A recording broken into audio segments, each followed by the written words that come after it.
Welcome to the Fast is Fun podcast by Axel Co. My name is John. I am your host. And today we're talking about things that happen to every one of you modifiers out there. So don't tell me you're absolved, because you're not. It's happened. And it's what builds us or breaks us. We're going to call it how a windscreen sticker can break your heart. We're talking about the yellow canary, the infamous defect. All right. We're talking about all the bad history that we've had with this and why it's happened. Now, I'll tell you about my personal experience. I reckon I've been defected at least 12 times, probably in the same car. I remember my Honda Civic. But my famous one was on Rundle Street. Decibel level with the meter in the back, 120 decibels, ladies and gentlemen, out of a 1.6. Yes, I was that fuckwit with a loud Honda. And that was it was a champion moment for me, because I knew that if I was going to get done and I had to go through engineering with the call overs and everything like that, it had to be like a proper send it moment that I was completely screwed. So that one there was the basis of losing a lot of money back in getting it back to standard. But you live, you learn, you try to get away with some stuff, and you make modifications to stop you ever getting away with it again or fixing it properly in the first place. What I don't condone chopped springs. I'm not talking about anything that's a legal modification that's going to ruin your safety. That's where I don't do it. My argument with South Australian or Australian ADR laws is that sometimes modified components which are stronger or being safer than the factory component are deemed illegal, and that's where the grey area lies. So if you are going to make modifications, speak to the manufacturers first, regardless, or your installers, and also engineers. That's the trifecta of making sure that you're going to have a safe, reliable, and streetable car. Honestly, defects is part of the norm when it comes to the modifying scene. I call it the 80-20 rule. 80% of the clients out there that will modify their cars comes at a 20% risk that you will get done. So it's one of those things on what are you prepared to spend and what are you prepared to lose. There is cars out there, they're going to have an engine swap because there's no way that motor is going to get passed through. Or there is engineers that can put the correct cat converters in, that can do the correct modifications to get you going. It does cost a lot of money initially, but it means that you can go through a breatho without having a yellow canary on your windscreen. So some people choose that. Some people choose to go to engineering straight away. Some people, when they're building a car, they go, hey, let's get the engineer on board. Let's make sure those engine mounts are correct. Shout out to Tough Mount, so you know that they're going to guarantee be safe every time you do that conversion. Is my exhaust too loud? The decibel levels, the ride heights, all those things come into play. Rattly airbox, emission standards is hard. Like, you still need to match, and I'll be corrected if I'm wrong, but you still need to follow the guidelines of the era of the vehicle that you're converting.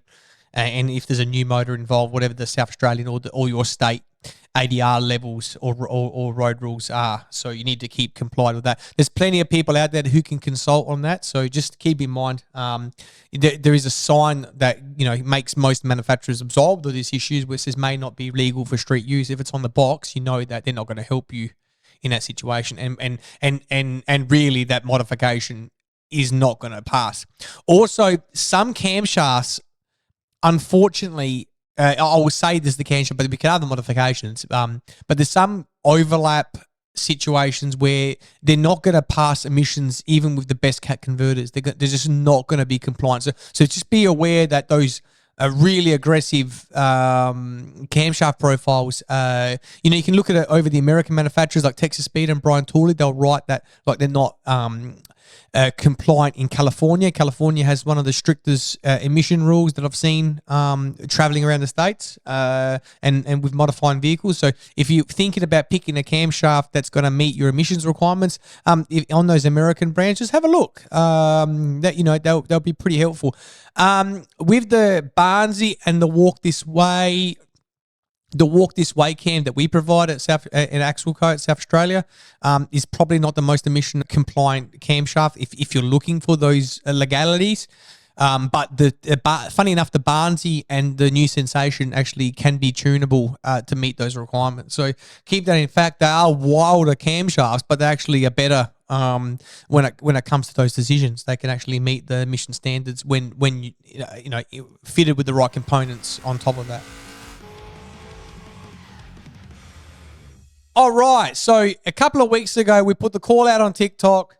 Who is the Commodore Wheel King? Now, I was searching for some bling, and I was searching for the hottest factory wheel that came up, and the only car that stood out ended up being a Ute, and it's a tri-spoke, and it's owned by Corey, and he's here today. We're crowning him the Wheel King. Corey, congratulations. Thanks, mate. Appreciate it. It's an honour to win such an award. So we've got a gift back coming out to you from Leroy's, but we've got some cookies coming out your way. And also Wheel and Tyre Kingdom have come on board, and they've got a package coming out for you as well to say congratulations on being the Wheel King. Tell me about your wheels, man, so the Commodore fans can relate to you. So basically, I bought my Ute with 19-inch HSV signatures, and I love the look, but it was quite time due for something a bit different. So I weighed up my options between walkies and VFR8, many different wheel options, and tri-spokes actually came up in that list as well. And the reason I leant towards tri-spokes and getting tri-spokes is because it's a wheel that you don't see often. Yep. And it's a wheel that, can sometimes be difficult to make work. At first I ordered them and had them all that sort of stuff, and I looked at them before I put them on the car, and I was like, no, I'm not quite sure. And, I stuck it out and put them on the car. And as soon as I put them on the car and put it off the hoist, I absolutely fell in love all over again. Nah, that's the whole point. Yeah, Yeah, because it was just so different and unique. It actually paid off really well. And the amount of compliments I've had, even from the older generation of car enthusiasts that go, that's a wheel from, more our suited generation. And it just works so well on the newer style Commodore. So, just correct me if I'm wrong. They were a standard wheel in a 90s HSV Commodore, weren't they? Yeah. So they're the ones that I've got are a replica 20-inch of the tri-spokes off the VS GDSR. So it was the VS GDSR, correct? Yeah. So yeah. Oh, and to be honest, if you get a chance, we're going to share Corey's Instagram or TikTok information so you can check out his U. And obviously we'll share it on our pages as well. But you need to see it silver. It's lowered to the max. It just sits exactly where a Commodore should be looking. And he sets the standpoint, guys. If you are modifying your U or your VT to VZ Commodore, obviously his is probably one of the best examples I've seen come through our shop and come through the streets of Adelaide. So congratulations on that. Well done. Now, I need to break some news though, and something broke your heart, didn't it? Yeah. So about not Friday, just gone, the one prior. I drove my beloved SS to work one day, and I went out for lunch, and I actually got pulled over and defected. Oh, that's the worst. So the worst part wasn't even on a car cruise or anything. I was just going out to go get some lunch, and he pulled me over and defected it for being too low. So that's the sticking point. Too low was the issue. Not loud, not anything else. Yeah. Nah, not loud, not nothing else. The only thing I got defected for was too low. And being suspension, it comes under mechanical, so I got sent to Regency. So just to clear out international and national clients, it's got to go through like the South Australian Transport Association to clear the defect for Corey. So, yeah. Which meaning I had to report everything back to stock. My intake, exhaust. Make sure all my suspension bushes are all A1. No oil leaks or anything like that. So, I was fortunate enough where I had a hoist available to me, and I had time to really get stuck into getting mine off defected. So actually Monday just gone, I recently got it cleared. So she's all off defect now.